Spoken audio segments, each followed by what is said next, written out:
Happy Labor Day. Why is this a holiday? We're honoring the workers. Is that what Labor Day is actually about? Yes. We're just honoring the workers? That is your lesson for the day. Yes. You can go back to bed now. You have learned something. Or you can go back to bed because you've imparted the knowledge. I might.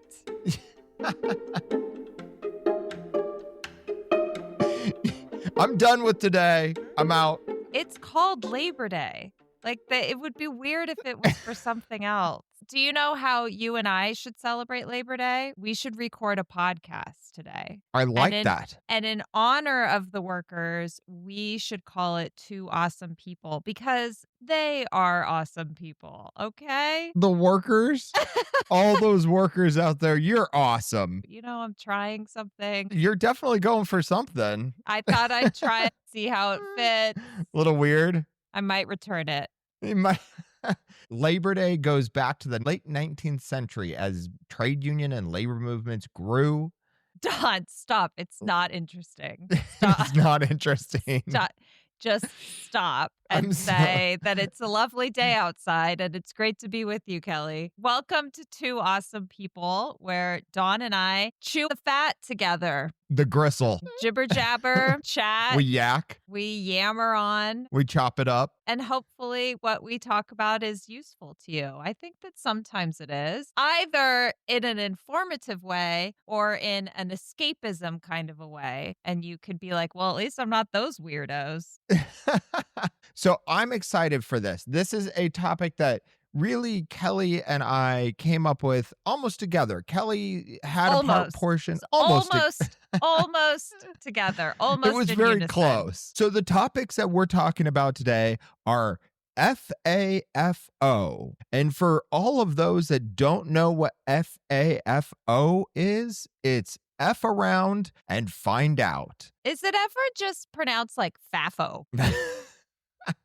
Because saying those letters is not very cool. We are going to be talking about FAFO. FAFO. So it's this trend in parenting where you do exactly that. You let your kids basically do what they want and find out. We want to also focus on the opposite of FAFO, which is to not I'm sorry, let them... Don, the opposite of what? I'm sorry, FAFO. There it is. Oh my God, that's going to get old to probably both us and everybody who's listening. I would say the opposite is kind of more like helicopter parenting. Be cautious and careful. BCAC.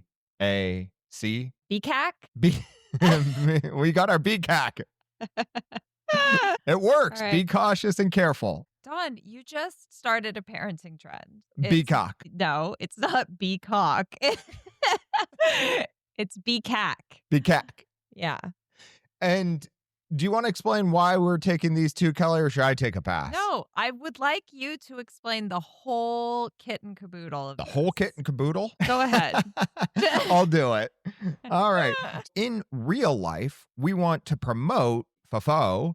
And in your digital life, we want to promote the opposite of it because it's not in your life. It's in the life of your children. So it's from a parenting perspective. We're saying in real world situations, there is a lot of value to FAFO, if you will. But then when it comes to your kids being online, not taking that approach and being more BCAC, if you will, and careful and cautious, because it's a quagmire. The internet is a quagmire. This statistic, 75% of American children aged 9 to 12 say they regularly play online games without any sort of adult supervision, yet those same are not allowed in public without an adult. That really frames kind of what we're trying to say here. Right. You're letting them into this public sphere, the internet, which is a public community, without really being involved. I think that I think that it is an interesting contradiction. What it comes down to more is it's easier to identify and avoid physical harm to your kid. Wait, first of all, oh my gosh. What, Don? Oh my gosh. Oh my gosh. There's one of Kelly's brilliant points. No, you're spot on. There's one of them. It's easier to identify and watch out for physical harm, but with the internet, it's not always so obvious or visible what the dangers are, especially when it comes to just the risk of being like dependent on it. Like that is really a hard thing to see as being even a problem. Because the fact is now, like, we're all on our phones all the time. Totally. I think the issue is that we're probably on screens more than they are. Yeah. And they see mom and dad on screens constantly. I guess we're all screwed. I don't know what the answer is for that. I like that. We're all screwed. Well, I just don't know like what the We're answer all to that is, but I You know think what? that Just give up. You're screwed. I think it's really just parents like having an inability to see what the risks are in the internet and in screens and things like that. This is the first part, is to recognize there's a digital freedom given to kids that is not given in real life. There's such a, oh my God, I need to watch the kid. They can't go in the street. Don't do that. Don't run after the ball. I What mean, is the safety is age? first, What's but the age range that you were talking about with the kids? 8 to 12 is that 75% statistic. That's crazy. 8 to 12. Like you should be able to play in the front yard. I guess it depends on where you live. We used to skateboard out in the street and doing all sorts of stuff in the street. Our parents weren't standing watching us. So Connor's 9, and what he loves to do every time we go to Trader Joe's is I'll be at one end of the store and I'll tell him something that I need from the other end of the store. And then it's up to him to go find it and bring it to me. So it helps me and it helps him because it gives him the confidence, I guess, to go do that on his own. Bingo, you hit a statistic. Is that a Trader Joe's statistic? Lost kids in Trader Well, Joe's. Don, he's not lost. I'm not letting him get lost. Kids but running wild in Trader yeah. Joe's. The amount of The amount of kids is 1, and it's Yeah. Kelly's. It's Kelly's. Well, this statistic is fewer than half of the 8 and 9-year-olds have gone down the grocery store aisle alone. Fewer than half Yeah. have walked down a grocery store aisle alone. Very low. That is very low. A quarter aren't even allowed to play unsupervised in their front yard. What, are we going to get kidnapped? Well, Dawn, I guess that's a thing. yes, Is that it- is is the it a real very thing? obvious. That is something that happens. That's where that fear comes from. Yeah. 100%. Online, you got that too, Right. or you got the equivalent. I actually think that there's an expression, what you should be most afraid of is what you can't see. Ooh. That would fall in line with the internet and the screen and stuff. But people are focused on what is easier to imagine or picture as being dangerous. To me, the FAFO parenting, FAFO, yes. fart around and find out. You want to call it fart around, For Don? some- That is the most G-rated nonsense I've ever heard. That is like really censored. Fart around and find out. Well, you know Okay. why? I like farts. It's a weird thing to say. I go to farts instead. Fart around Okay. and find out. The fuck around and find out is pretty much what it would just be known as parenting, in my opinion. We are just letting our children experience the natural world and everything, and we're not lecturing them. Letting them go out in the rain without a rain jacket if they don't want to wear one is part of this. It's safe. If they go get wet, they'll figure it out. If they're cold, they'll figure it out. Our kids Right. hate wearing jackets. It's basically making the conscious decision that instead of telling them to put on a jacket or telling them that it's cold out, you're just going to sort of wait and see. Oh, And I let- thought it was a little different. Maybe you tell the kid that once and they'll say, "No, I'm fine." Yes. And you just don't push it and you're like, "Wait and see." Nate, our oldest, is very resistant to wearing jackets Yeah. and like always has been. He will just be cold. he will just deal with it. And so I question whether or not that technique would work on him. At the time, he'll just suffer through it so he is right. Then I just think that there's no lesson learned there. No, I think it like digests a little bit into their brains and percolates, even if Right. it's subconscious. The next time it happens that they were actually cold. That's what I think it is. You have to be age appropriate. You can't do this with like babies and really small kids. Really? You can't let the baby Just decide do on- whatever. Yeah. Baby doesn't want to wear it. Okay. Baby's crying. Well, yeah, you are still a parent.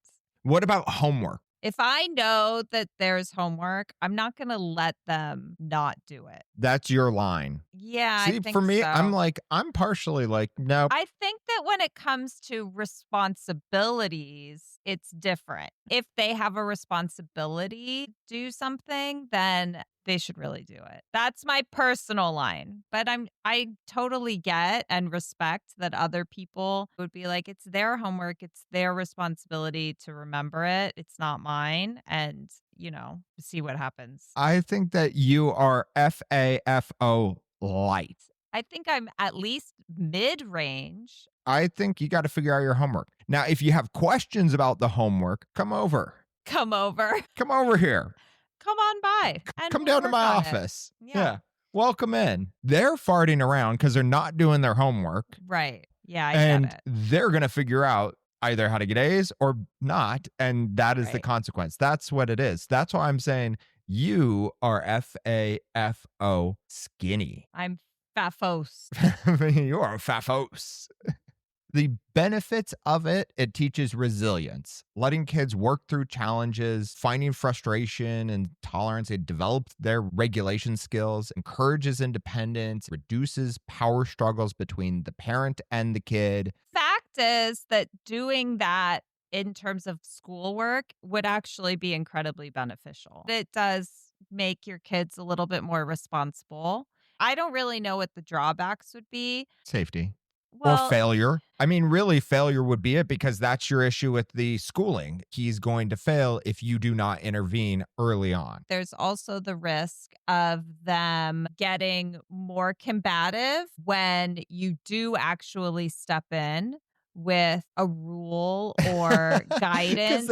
Because They're used to like doing it on their own. And so they'll be like, what the hell is this? And so they would actually be more resistant to your assistance. you've built up their independence and self-confidence, but then it just Yes. backfires on you. So I think that risk is probably the most real, They're like, Of Mom and them Dad, all. I don't need you at age 10. They're like, we're Literally. fine. literally.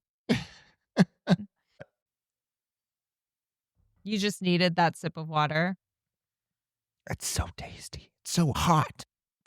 It's just water. It's not tasty. I tasted a new Bai water, BAI. I've heard of that. Is that flavored? It is flavored. I don't like flavored water. It's like the healthy version of Gatorade is what I think it's marketed as. That's what every one of those drinks is marketed as. It's a Healthy healthy version of Gatorade. Gatorade. I am addicted to this Yuka app where you scan a label on your food and it tells you there's like high risk additives, if it's really high in sodium, if it's really good for you. And then it will give you an alternative to it. And so I scanned the Gatorade and Oh. it gave me the Bai. Bai? I I I don't think that's how it's pronounced. Bai. It gave me that as the alternative. Was it good? Did you like it? I got watermelon flavoring, which was probably Of all the flavors, that would be the last one I would choose. panicked because they have Okay, like so 8 it flavors. wasn't good, is what you're It was saying. okay. Yeah, no, it I wasn't, would get it again. but not watermelon. I'd probably avoid that one. If we're out in the hot sun and exercising, I like more than just water. I want to have some sort of electrolytes pushed in. Pushed in. It Yeah. sounded a little sexual. That was gross. Yeah. Kelly, you got to push it in. No, that's gross, Todd. You don't drink it, you push it in. You should make a drink and call it pushin'. No, that would They be wouldn't all drink wrong. it. Yeah. That was a bad idea. Nope, don't go down this road. So the opposite of letting your child run free in the real world Yeah. is to be cautious and careful in their digital world. I don't even have as much of an issue with the internet access. We have some controls over that. I just You'd don't like even to like think that. them. I know. I just don't even like them staring at their screens. Well, and what I find interesting is they play Brawl Stars, where Brawl Stars continues when they're away. The games are going on without them. So it's not like the old school games where you just shut it off and the game would end. Now it's doing this mind trickery to the kids that even when they're not playing, they're thinking about the game. It's marketing genius, is what it is. I mean, it would like for real, that just inherently makes you feel the need to constantly be on it because you want to be in control of whatever it is that happens. I don't know a lot about Brawl Stars, but I do know that our boys are deep into it. Deep. It's hooked them. I do actually feel like we do have a good handle on it with the no screens during the week and everything. That is huge because you don't want it to take away from homework or whatever responsibilities exist. The screens. Well, yeah, and you don't want to take the screens away. I think it's important for kids to have screens so that they can learn how to utilize screens and build the same responsibility as everything else in their life with screens. It's one thing if your kid is like toddler or preschool age. I feel like that is something that you should definitely have a handle 100%. on. But as they get older, there is the social element of being online and being able to communicate that way. So you do need to sort of walk this fine line of like social isolation or involvement. Now, kids and teens and even adults are developing relationships with bots. And Yes. so the trend that we're going is just getting more complicated. So I think really teaching them about responsibilities online is where it stems from. They're going to be doing stuff that we don't even know. No matter what we try to do as parents, they're going to find out some weird new thing, some cutting edge thing that we're like, wait, what? What's this? Do you like that voice? That was a Oh, good what's voice. this? That Yeah. was like both old and Confused. redneck. Yeah, An old, confused it was a redneck. nice combination. Yeah. At a lot of the schools, they do these pouches now for kids' cell phones to lock them away during the school day so they can't have any access to it. And there's a lot of studies and research that supports taking them away from kids. I mean, it affects both their ability to learn, but I think also their emotional well being at school, too. Which is why I think the fuck around and find out and are be cautious and careful online actually is not just a parenting thing. I think this goes towards adults. I think Right. the adults, like, we need to, in the real world, fuck around and find out. We need to go out and get rejected. We need to go out and try new things. We need to put ourselves out there. We be cautious still about the internet. Like, as adults, we need to do this, right? Amen. Can I? Totally. Thank you. Totes, Dawn. Thanks. I was You're wondering. welcome. That was good. I'm gonna put it on a shirt. It's gonna have a lot of text. Just a lot. The whole thing. Yeah. We need as adults. But that's kind of what you're saying about the school. Is you're saying they need to put away their digital worlds and be present again. Yeah. That is what they need to do. Put away your digital worlds, Dawn, and enter the real one. This is the real world. That was freaky. Because it sounded like AI. Yeah, it's sort of like I Welcome don't to the want to go real into that world. real world. Yeah.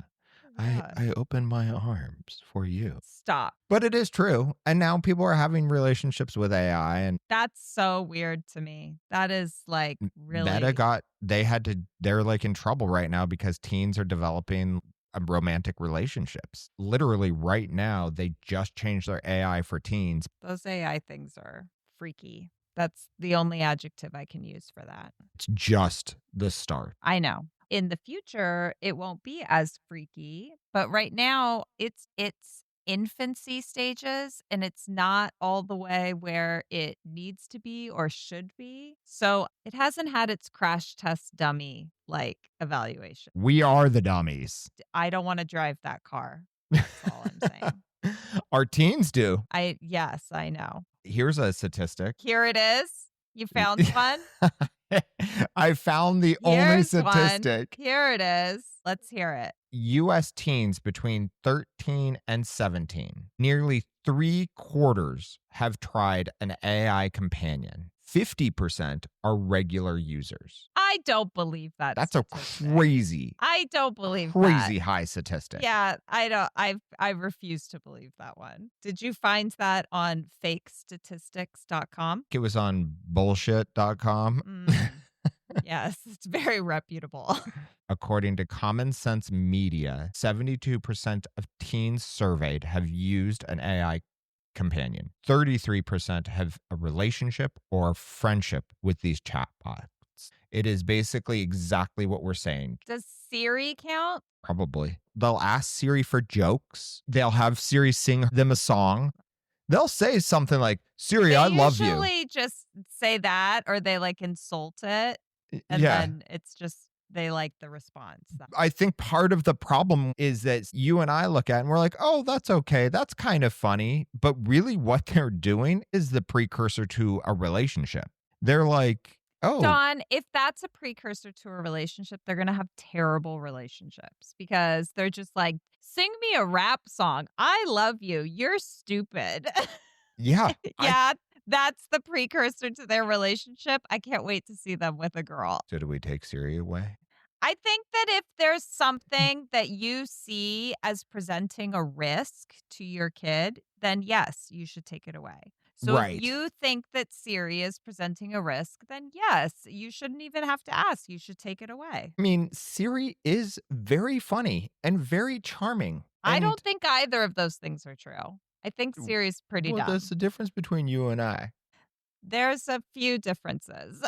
When you and I get in a fight, I ask Siri what to do. Hashtag South Park. They did an episode on that. I know. I saw it. Hashtag South Park. I think that we should do a word association, Dawn. We should pick a word and say what we think of. And the word should have to do with what we are talking about. Let's hear it. I'm going to do the word parenting. You know what comes to my mind? No, I This cannot is kind read of your mind. dark. Oh, Bad. just the word bad comes Just to the mind. word bad. So what do you think of when I say bad? We'll have a word association on a word association. Oh, we're going to do a domino effect No. here? Oh, okay. No. No, we're now getting really weird. We'll go down some rabbit hole of like, this makes no sense. Where did we start and how do we get back? Okay. No, I think bad because it is, I don't know. It's a very hard thing. And I think it often feels overwhelming and can feel like we're doing a bad job, even though we aren't. I think more than bad, you probably think difficult. And then that makes you think bad. Like just the emotional association of difficult. Look at you psychoanalyzing me. Well, I'm putting a spin on it, a positive spin on it. You're like, Dawn, it's actually called difficult. Let's put lipstick on that pig and rename it. I was thinking difficult also, but I also thought important because it's like a pretty freaking important thing to do.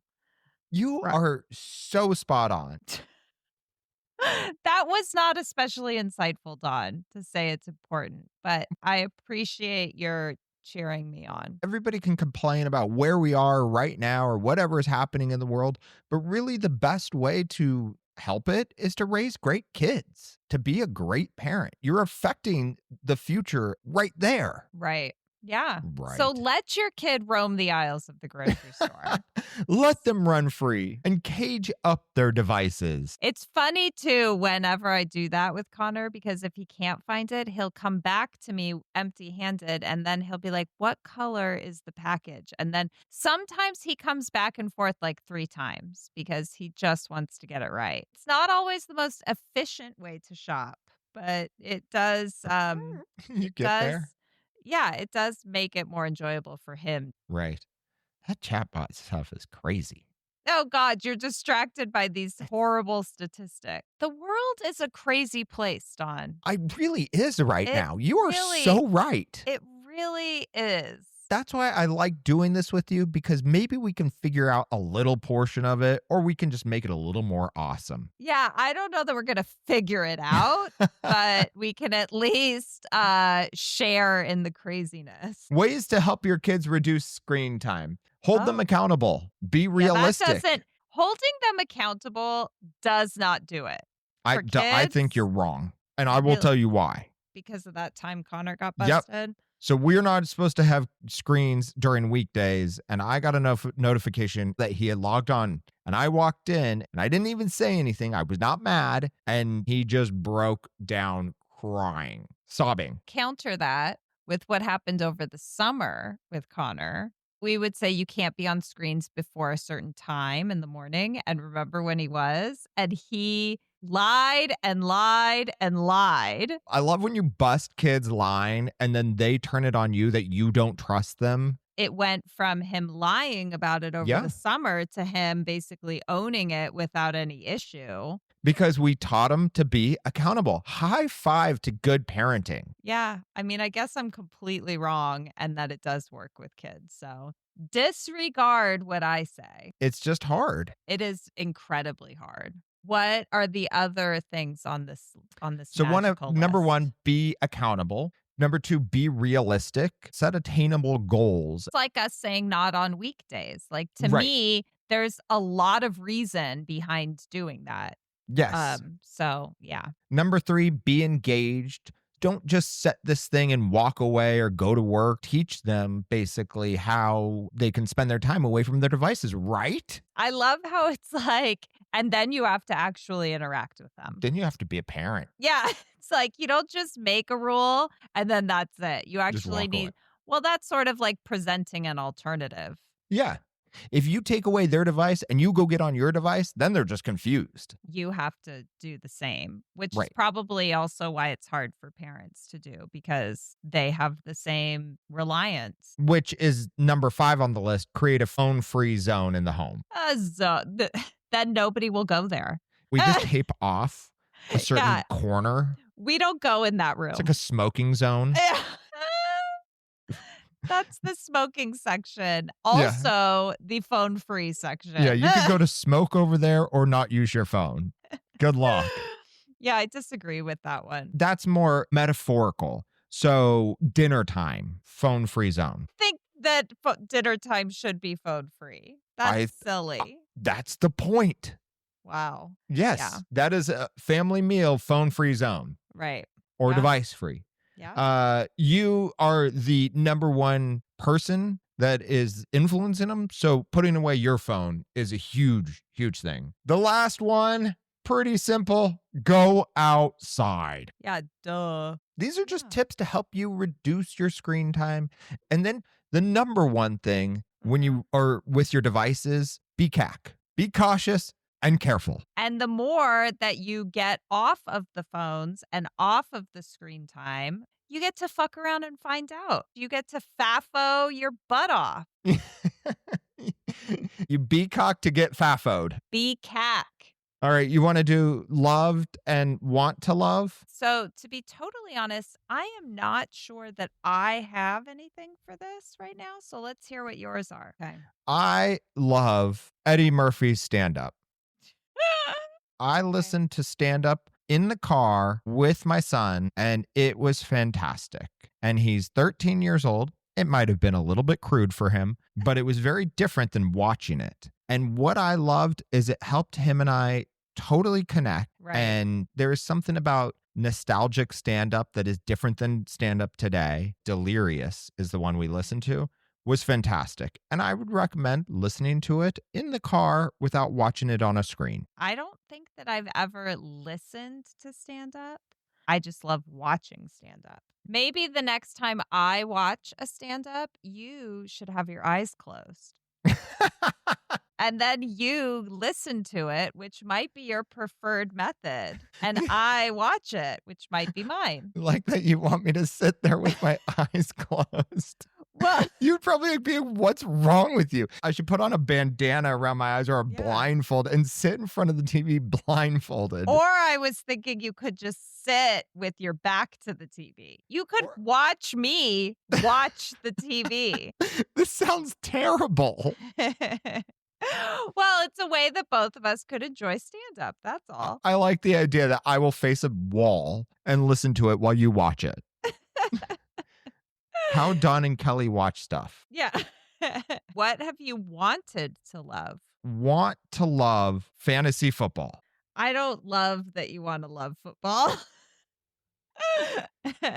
I used to love football. For the past decade, I could care less. I don't understand why people like football so freaking much. So why do you want to love football again? I want to understand and connect with the people. I just get the impression that it's like a really big time suck. I respect that you want to try to love it again, but I just have a feeling that you won't be able to love it. So some of the I want to loves, I will love, and some of them I will not. Right.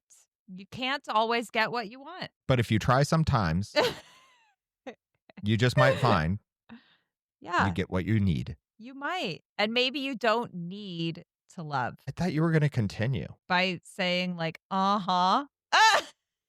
No, the song doesn't go, uh-huh. Yes, it does.